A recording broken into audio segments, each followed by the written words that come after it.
Je suis Virginie André et je suis responsable pour l'Amérique centrale pour la Direction générale d'aide humanitaire et protection civile de la Commission européenne. Je suis belge, je vis dans la région d'Amérique centrale depuis 10 ans déjà.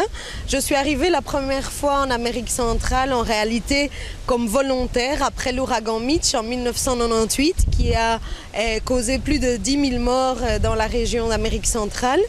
Je suis arrivée ici comme volontaire pendant les grandes vacances pour travailler avec les personnes qui ont été affectées par l'ouragan.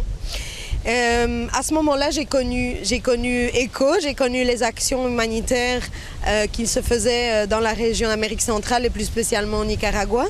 Et à ce moment-là, j'ai su immédiatement que je voulais travailler pour ECHO dans le futur et me voici 13 ans après en train de travailler pour ECHO dans la région d'Amérique centrale. La situation était catastrophique en 1998 après l'ouragan Mitch. Il y a eu au Nicaragua plus de 3000 morts qui sont arrivés à cause du glissement de terrain d'un pan d'un volcan au nord du Nicaragua. Et disons que c'était catastrophique parce qu'à ce moment-là, personne ne savait ce qu'il fallait faire au moment de l'urgence. Les autorités appelaient en criant au secours aux autorités nationales qui n'ont pas immédiatement répondu à ces appels. Les personnes mouraient devant les yeux de leurs enfants. Beaucoup de personnes ont été attrapées sous des pierres, sous des grands morceaux d'arbres. Le rôle d'ECHO a été fondamental dans tout ce qu'on a pu appuyer dans ces 13 ans dans la région, tant avec la préparation des désastres que la réponse aux désastres. L'évolution fondamentale pour moi dans ces 13 ans, c'est que les populations sont organisées maintenant et il y a des comités dans les communautés qui sont prêts à répondre au moment d'une urgence. Ils sont organisés, équipés, ils ont des connaissances sur comment donner les premiers soins par exemple au moment où une urgence frappe leur communauté. Ils savent aussi évacuer au bon moment.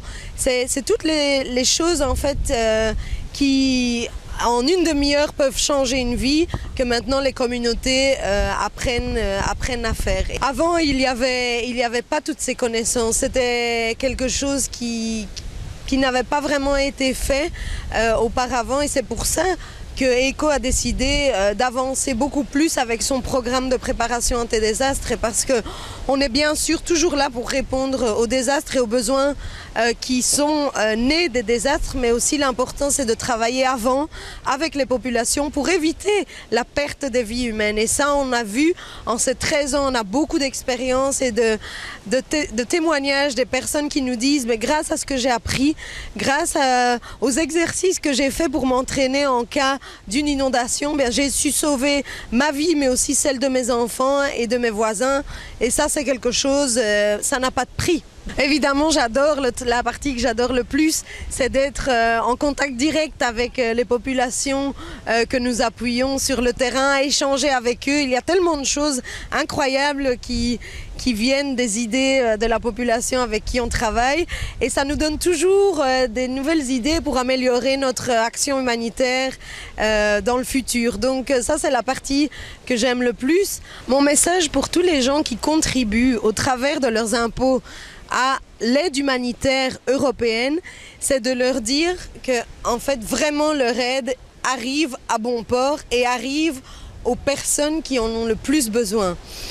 Quand on voit combien de vies ont été sauvées grâce à l'apport de l'aide humanitaire européenne, c'est quelque chose qui n'a aucun prix et ils peuvent être sûrs et certains que cette aide est acheminée à bon port comme il se doit parce que nous on est là sur le terrain pour faire ce travail et c'est quelque chose à laquelle on fait vraiment attention.